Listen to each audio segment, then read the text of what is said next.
Friends, हमने अपने previous lecture में factors affecting rate of reactions देखे थे, जिनमें हमने कैटलिस्ट को डिस्कस किया था, टेम्परेचर, प्रेशर एंड कंसंट्रेशन को भी, कंसंट्रेशन ऑफ रिएक्टेंट्स को डिस्कस किया था। अब हम और कुछ फैक्टर्स देखते हैं जो रेट ऑफ रिएक्शन को अफेक्ट करते हैं, जिसमें हमारा एक है आपका नेचर ऑफ रिएक्टेंट्स। जैसा कि हम जानते हैं कि कोई भी रिएक्शन जब हो रही होती है तो उसमें आपके जो पुराने बॉन्ड्स हैं वो टूटते हैं और न्यू बॉन्ड्स फॉर्म होते हैं। तो जो आपकी रिएक्शन रेट है वो डिपेंड करती है कि जो बॉन्ड्स आपके टूट रहे हैं उनको तोड़ने के लिए कितनी एनर्जी की आपकी आवश्यकता है। जितनी एनर्जी की आवश्यकता होगी उतनी ही रेट ऑफ रिएक्शन आपकी स्लो होती जाएगी, या फिर कितने नंबर में बॉन्ड्स आपके ब्रेक हो रहे हैं, जितने नंबर में बॉन्ड्स आपके ब्रेक होंगे उतनी ही एनर्जी की ज़रूरत होगी और उतनी ही आपकी रेट ऑफ रिएक्शन स्लो होती जाएगी। तो कुछ जो सिंपल मॉलिक्यूल्स होते हैं जिनमें कुछ एक ही बॉन्ड्स टूटने होते हैं, उनमें आपकी जो रेट ऑफ रिएक्शन है वो उसकी रेट हाई रहती है, जबकि जिनमें कई जो कॉम्प्लेक्स मॉलिक्यूल होते हैं जिनमें कई सारे बॉन्ड्स आपके ब्रेक होने होते हैं, उनमें आपकी रेट ऑफ रिएक्शन है वो स्लो रहती है। तो जैसे आपका 2NO plus O2 equals to 2NO2।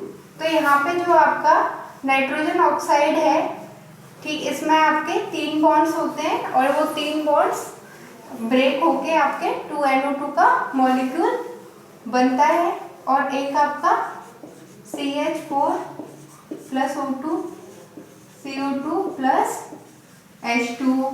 ये आपके मेथेन के कंबस्शन की रिएक्शन है जिसमें आपके CH4 पे CO2 और H2O बनता है कंबस्शन से।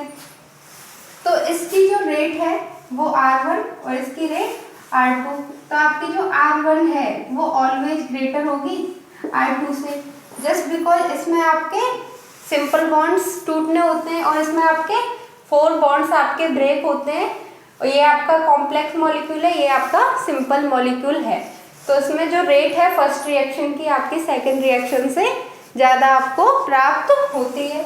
जो सेकंड फैक्टर की हम यहाँ पे बात करेंगे वो है आपका सरफेस एरिया ऑफ रिएक्टेंट्स।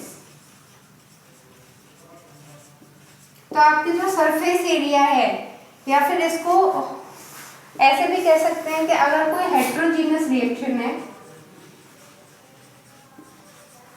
कोई रिएक्शन है जो सॉलिड और गैस के बीच है, सपोज हेट्रोजीनियस रिएक्शन हो गई है, सॉलिड और गैसियस स्टेट के बीच में ये रिएक्शन हो रही है, इसकी जो रेट है वो किस बात पे डिपेंड करेगी, जस्ट बिकॉज ये सॉलिड है और इसकी जो सरफेस होगी, आउटर जो सरफेस होगी, गैस के मॉलिक्यूल केवल इसकी आउटर सरफेस के मॉलिक्यूल से क्या कर पाएंगे, रिएक्ट कर पाएंगे। तो इस जो सॉलिड का जो एरिया है वो जितना ज़्यादा होगा आपकी जो रेट ऑफ रिएक्शन है, यानी गैस के उतने ज़्यादा मॉलिक्यूल इस सॉलिड से रिएक्ट कर पाएंगे और आपकी रेट ऑफ रिएक्शन भी आपकी उतनी ही ज़्यादा होगी। तो अगर मैं इसको 2 पार्ट्स में डिवाइड कर दूं तो इसका एरिया है कुछ बढ़ जाएगा, और अगर मैं इसको बहुत छोटे छोटे पार्ट्स में डिवाइड कर दूं तो इसका एरिया और बढ़ जाएगा। बहुत छोटे छोटे टुकड़ों में अगर मैं इसको डिवाइड करती हूँ तो एरिया है वो कुछ बढ़ जाएगा। और अगर मैं इसको कंप्लीटली पाउडर फॉर्म में चेंज कर देती हूँ तो इसका सरफेस एरिया है, ये क्या हो गया, कंप्लीटली पाउडर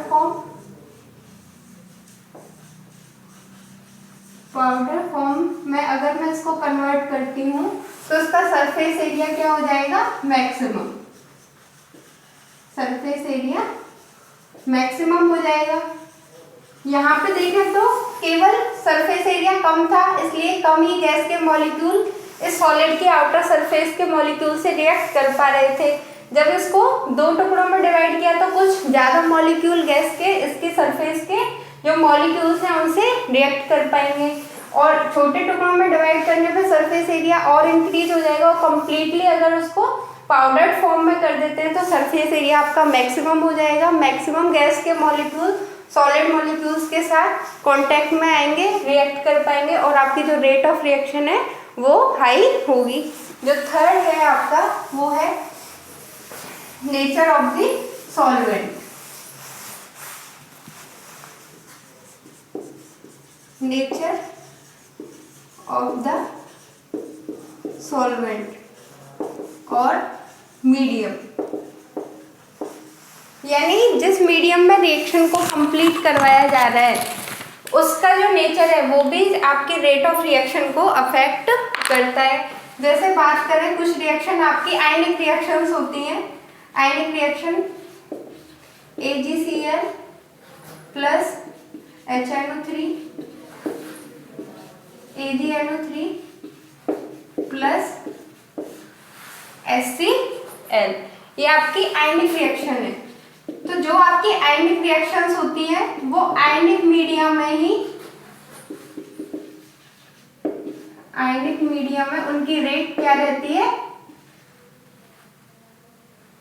आयनिक मीडिया उनमें उनकी रेट हाई रहती है।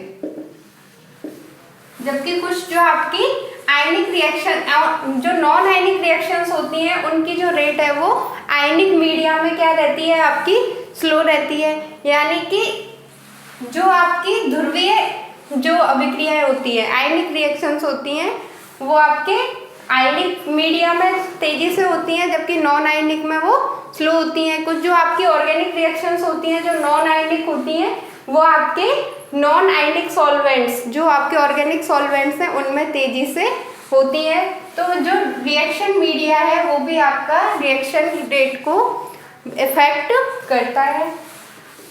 जो आपका फोर्थ फैक्टर है वो है रेडिएशन।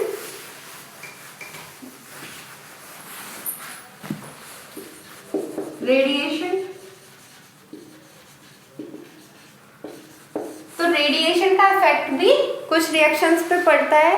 कुछ ऐसी रिएक्शंस होती हैं जिनकी रेट बहुत ही ज़्यादा स्लो होती है अगर उनको विदाउट लाइट परफॉर्म किया जाए, या फिर वो उनकी रेट 0 होती है, वो होती नहीं है। फॉर एग्जाम्पल के लिए फोटोसिंथेसिस, फोटोसिंथेसिस आपकी रिएक्शन जिसमें आपके 6 CO2 मॉलिक्यूल 12 H2O के मॉलिक्यूल के साथ रिएक्ट करके HNu यानी कि लाइट की प्रेजेंस में, और ये आपकी किस में होती है, ग्रीन प्लांट्स में, जिनमें आपका क्लोरोफिल प्रेजेंट पाया जाता है। C6H12O2 glucose plus 6O2 plus 6H2O। तो ये आपकी सिंथेसिस होती है कार्बोहाइड्रेट्स की। तो ये केवल और केवल लाइट की प्रेजेंस में ही आपकी होती है। अगर इसको अंधेरे में कंप्लीट करवाया जाए तो ये आपकी रिएक्शन नहीं होती है। दैट्स मीन्स कुछ जो रिएक्शंस होती हैं उनको एक्टिवेट करने के लिए पर्टिकुलर वेवलेंथ की रिक्वायरमेंट होती है, और पर्टिकुलर वेवलेंथ की जब उनको एनर्जी मिलती है तभी वो मॉलिक्यूल एक्साइट हो पाते हैं और अपने प्रोडक्ट में कन्वर्ट हो पाते हैं।